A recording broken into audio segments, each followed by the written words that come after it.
live all throughout that, they do have a symbiotic relationship with, and that's where they get the bacteria to be able to digest their food. So if they do have something go on, like a really stressful event, or if they have all that moss and algae and all those moths taken off of them, then they don't have a way to digest their food. All of that bacteria is taken from them, and they could, pass away from starvation with a full, belly of food, just not able to digest it. And so obviously people aren't aware of those practices, or they would not support it. So Right. What we're doing here, our goal is to just be able to provide a way where the sloths have been ethically bred for this, and it's in an appropriate situation where people can come and interact with these animals and get enough information. Yeah, get the experience in the proper way. Yeah. Yeah, like when we went to South Africa, that was our big thing. We went to some excursions, and I was like, I don't want to go anywhere where the animals are drugged, or like, like a rehabilitation center, great, like, cool. But even still, I don't, if I have to encounter them and they have to be incapacitated in any way, I don't want anything to do with it. Exactly. Yeah. I'll look at them through the fence. Exactly. Naturally, but yeah, we got to go mess around with these amazing elephants that were all part of a rescue. There's I just found this out the other day. There's a chimp rescue in Blue Ridge, and I was like, how can you just walk around and look at these chimps, right? So what they've done is there was a research facility in Louisiana, and they've rescued, I think it's like over 20, like getting in the hundreds. Wow. So they're taking chimps that they were doing tests on and stuff, and they bring them up there, and you can hike around and kind of hear them, but then they have like other tours and stuff, and it's called Project Chimp. And it's pretty cool, because I was like, my girlfriend found it, she's like, we're going to go hike for $2 and look at chimps. I was like, those things don't, you guys know, like that doesn't equate. So we hiked around, and the whole facility's awesome, but you can like book other things to feed them bananas and really support them. But I thought it was a good cause, and I don't always shout out, but I thought that was a good cause. It is, it just gives these poor babies another opportunity at a better life, And it's fairly close, so. Yeah, that's very cool. So then a lot of people kind of wonder how have these guys been bred in captivity? Obviously, they had to be from the wild at some point, and so the breeding program that we got both Dash and Zoe from, where we're going to be getting Chloe from, it's actually a veterinarian that owns it, and he's been doing it for over 30 years. So what started his program was he was working down in Costa Rica, trying to rehabilitate some sloths that had actually been electrocuted. A lot of times what happens is that they'll be trying to pass a freeway or some type of a road using a telephone pole, and that's fine as long as they're on one line, but as soon as they reach over and they grab another one, they'll complete that circuit and they'll be electrocuted. And so he was trying to rehabilitate some of those sloths down there, working with a team trying to rehabilitate them, and the ones that could not be rehabilitated, they kept their lives, but could not be returned back to the wild because of how extensive the injuries were. That's what started his breeding program. So he had a few of those, and then since then, that's been over 30 years ago, and he has had generations upon generations upon generations of captive bred sloths to produce what we have now. This is so relaxing.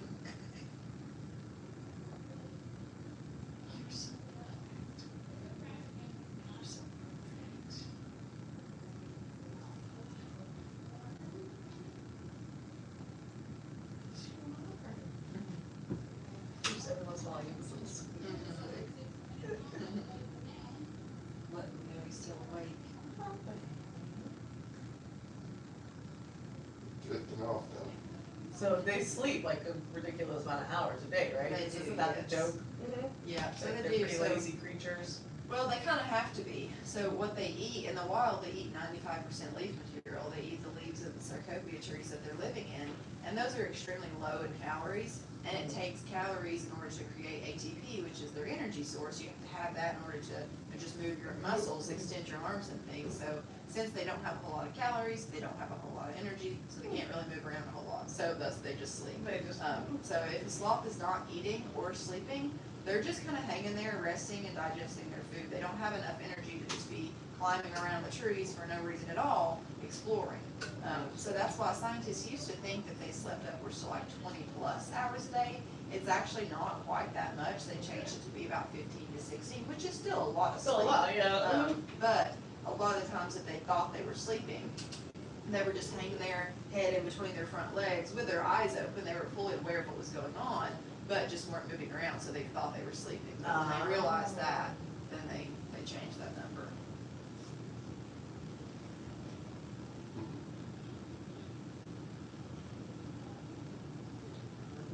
the sloths just don't feel like they have to be constantly doing something like we do all the time. If you were to tell me to sit down and do nothing for an hour straight, I'd get pretty bored within the first 2 minutes. Yeah. I didn't have my phone on me or something. Keep my mind busy.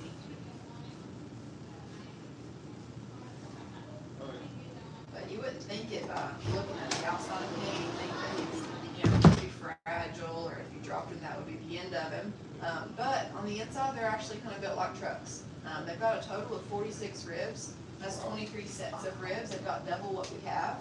And with all of those ribs, it's kind of like a protective casing for them on the inside. They've got a lot of connective tissue that's tightly adhered to those ribs and going all throughout their organs and their intestines and everything to keep everything right where it's supposed to be, so that when they're extended all the way down, completely inverted, with their head being at the lowest point trying to reach the branches down there, all of those organs and everything stay right where they're supposed to. And it's the same way for if they were to fall, those sarcopia trees can go up way high up in the air. And a sloth is built to withstand a fall from up to 100 feet in the air and can be completely unharmed. So obviously it's gonna be a different flooring than this, it's gonna be the rainforest, so you're gonna have a little bit of a cushion there. But they can withstand those falls. When they do fall, they kind of go spread eagle, all four limbs out, they fall like a pancake. And when they do, their bones are extremely pliable, so they just kind of flex under their weight and they go back to normal. So they don't really break any bones or anything like that. Then all of that connective tissue that they have holding all their organs together doesn't really allow them to get any type of internal damage. So it just works out really great for them. And on average, sloths do fall out of the tree about once a week. Whether that's due to a miscalculated step where they're reaching for the next branch and they actually grab their own leg. That does happen occasionally because they do have really poor eyesight. They have a condition that's called rod monochromacy. That means that they only have rod cells in their eyes that allows them to pick up motion, but they don't pick up color because they don't have the cone cells. Gotcha. Somebody grab my Camel Daddy pack. Yummy. And what they do see, it's not just in black and white, it's basically just kind of blobs and shapes. If you've ever watched a movie that has like a night level vision scene in it, that's kind of what they see, and they do see better at night. So those rod cells that they have pick up motion, and those work best in dim lighting, whereas the cone cells that we have, obviously, I need light to be able to see the color of your shirt, but they don't see color, and they just kind of see blobs, and they don't really distinguish what's what or who's who.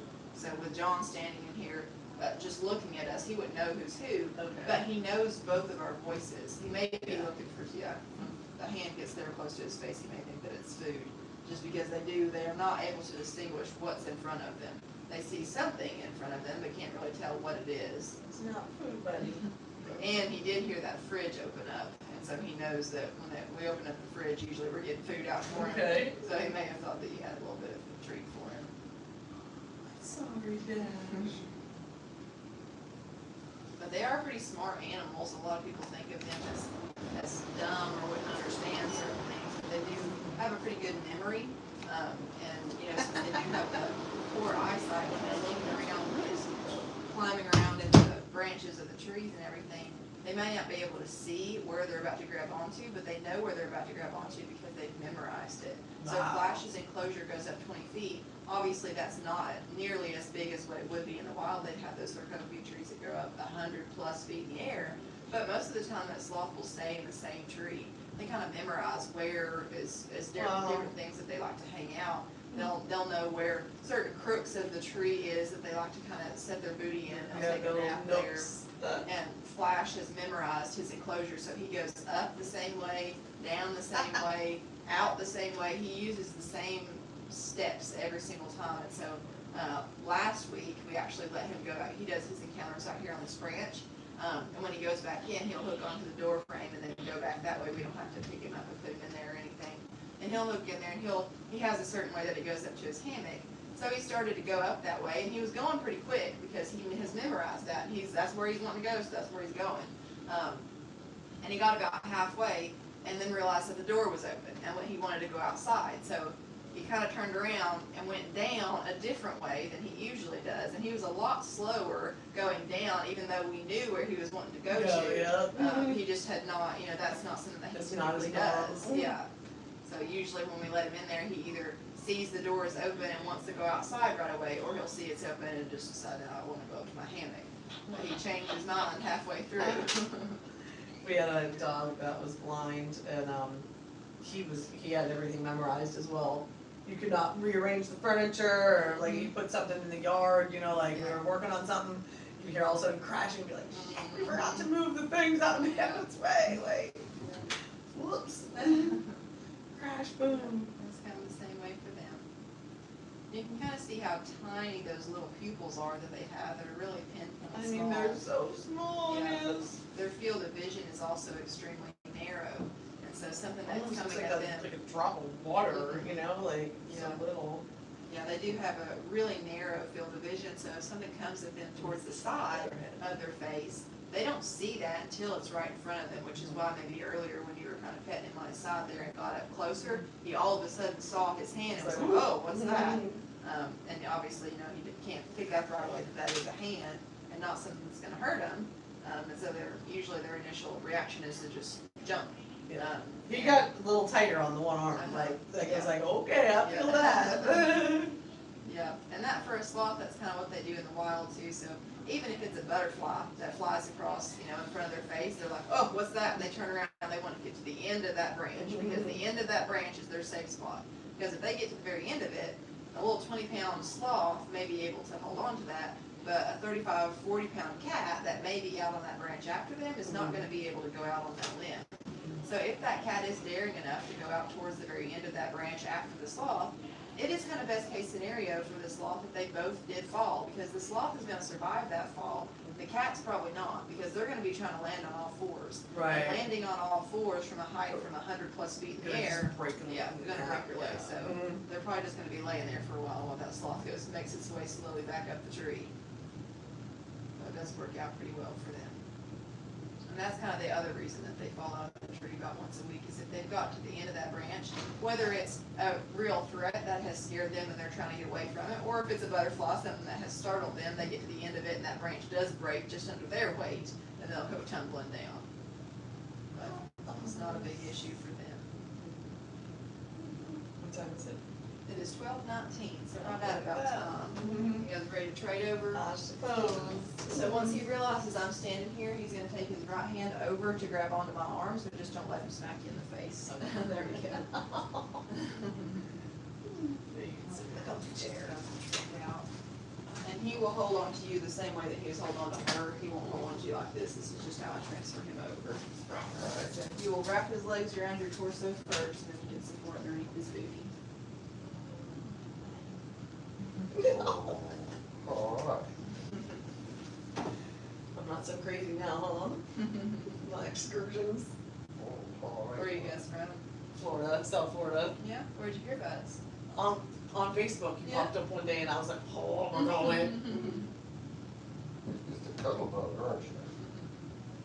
It's really funny to see the differences just between him and Zoe. They came from the same breeder, they came from the same breeding program, the ambassador program that he has.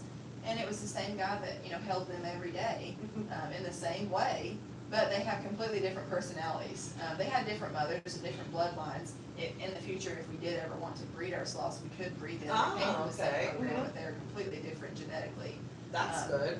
But the differences between them are astronomical. So he loves to be down low in your lap, wants to be able to look at you, and he never really takes his arms up above under your armpits. He always stays real low like that. But Zoe, after she'll kind of curl up into a little ball while she's eating, and then right after she's done eating and she's got her belly full and she's ready for snuggles, she wants to be all the way up, right by your chest. She wants to she'll hold on around both of your shoulders and snuggle her little head in right next to your chest, and she will work her way up there. But if you try to do that with Dash and you like wiggle him up and try to get him up lower, he's like scooting back down like, Like, no, no. I want to be able to see your face. Yeah. I want to blink you in the eye. Yes. It's really cool just to see the differences between them and their personalities.